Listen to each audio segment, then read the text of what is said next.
I, 21F, and my 8.9-year situationship will call Otis, 21M, yes, same Otis from my other post, along with his cousin we'll call James, 70mm, all decided to go to our local carnival when we ran into one of his exes we'll call Lexi, 20F. For context, this was the ex before his last serious relationship, and the reason behind them breaking up was her faking a pregnancy behind his back for months in order to stay with him and take a portion of his earnings for prenatal care and other excuses. She got caught lying with screenshots for proof, and they weren't on good term by the end of it.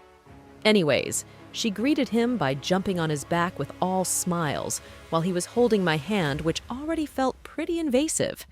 She acted as if they were still close friends trying to catch up, even though he was visibly uncomfortable with her presence, and he let me know by squeezing my hand a few times. At this point, she had yet to acknowledge me or James, despite the fact that Otis was practically hiding behind us. Instead, she kept pulling him away to try and talk, and every time he would rip from her grasp and go straight back to my side. By the third time, I go in between them when she went to grab him. "Excuse me."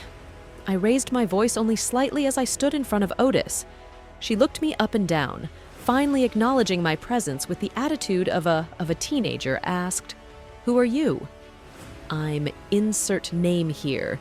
Don't need to ask who you are." She got real snarky after that, asking how long I've known him, which to her 3 years seems to be impressive. All three of us laughed, hard. "I don't know, Otis. How long do we go back now?" I asked him. 12 years, 4 months, and 27 days. He practically song-songed, throwing his arm around my shoulder. The 12 years was correct, wasn't sure about the other part. Her snooty little smile dropped immediately, but that's where it didn't stop. Oh no. James, being the teenager he is, had a history of saying pretty out-of-pocket things. Neither of us were expecting what he said next, but I'm so glad we went along with it. "Careful, Lexi. That's the mother of Otis's child." Which, if we're counting my miscarriage, is technically true. Her face went bright red, and I could practically feel her viper eyes on me. Otis and I both nodded as he pulled me closer. I put a hand up to my lower stomach and practically flashed Bambi eyes at her with a warm smile. "We're due in November." Lies. I watched her eye begin to twitch, and her whole body went tense and rigid. I could practically see steam coming from her ears. If Otis hadn't pulled me away, I'm sure she would have put her hands on me.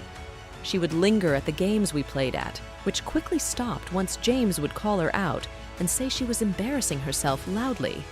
In the end, I have no regrets, and it brought Otis and I closer as a result. We talked about genuinely having children one day despite our history, and it reaffirmed that he was indeed still in love with me.